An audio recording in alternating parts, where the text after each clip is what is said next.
नमस्कार, न्यूज 21 लाखांदूर मध्ये मी आशिष साखरे आपल्या सर्वांचे स्वागत करीत आहे. कंपाऊंडर कडून होतोय रुग्णांची तपासणी. महिला रुग्णांच्या गोपनीयतेचा आणि सुरक्षिततेचा प्रश्न ऐरणीवर.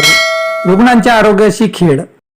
काही खाजगी दवाखान्यांमध्ये सुरू असलेला प्रकार अत्यंत गंभीर आणि संतापजनक असून आरोग्य व्यवस्थेवर प्रश्नचिन्ह निर्माण करणारा आहे. डॉक्टरांच्या अनुपस्थितीत थेट कंपाऊंडर कडूनच रुग्णांची तपासणी व उपचार केले जात असल्याचे वास्तव लाखांदूर तालुक्यात समोर आले आहे. स्वतःला डॉक्टर समजू पाहणाऱ्या कंपाऊंडर कडून होणाऱ्या उपचारामुळे रुग्णांचे आरोग्य धोक्यात आले असून चुकीच्या उपचारामुळे एखादा रुग्ण दगावण्याची शक्यताही अनेकदा निर्माण झाल्याचे सांगितले जाते. त्यामुळे वेळीच अशा प्रकारावर आळा घालण्याची गरज आहे. मात्र तक्रार आल्यानंतरच आरोग्य विभागाकडून कारवाईचे पाऊल उचलले जाते.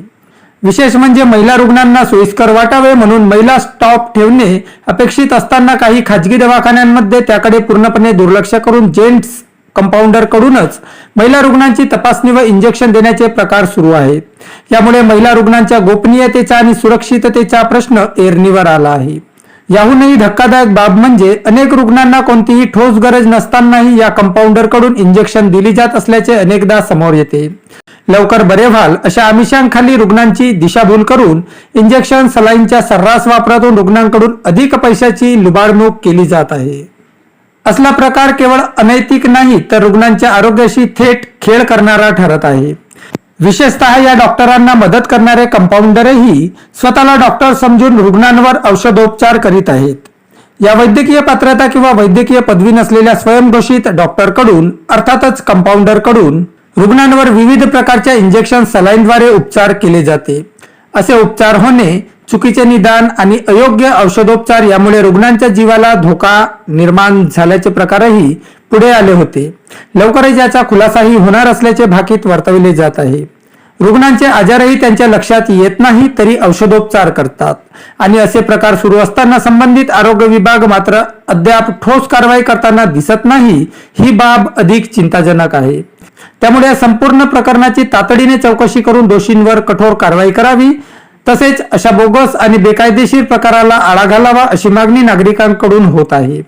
रुग्णांच्या जीवाशी खेळ करणाऱ्यांना कोणतीही माफी नसावी अशी भावना सर्वत्र व्यक्त होत आहे. दवाखान्यात महिला रुग्णांसाठी महिला कंपाऊंडर किंवा स्टॉप ठेवण्याबाबत प्रामुख्याने वैद्यकीय नैतिकता, रुग्णांचे हक्क आणि काही कायदेशीर तरतुदींवर आधारित काही महत्त्वाचे नियम व मार्गदर्शक तक्ते आहेत. डॉक्टरांनी रुग्णांचा सन्मान आणि गोपनीयता राखणे आवश्यक आहे. विशेषतः महिला रुग्णांची तपासणी करताना संवेदनशीलता आवश्यक असल्यामुळेच व्यवहारात महिला रुग्णांसाठी महिला स्टाफ ठेवणे योग्य मानले जाते.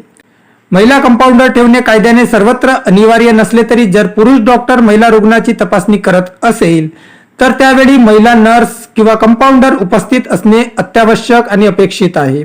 हा नियम थेट कायद्यात सर्वत्र लिहिलेला नसला तरी वैद्यकीय परिषद, हॉस्पिटल पॉलिसी तसेच न्यायालयीन निर्णय यामधून हा निर्णय अनिवार्य प्रोटोकॉल सारखा लागू केला जाऊ शकतो.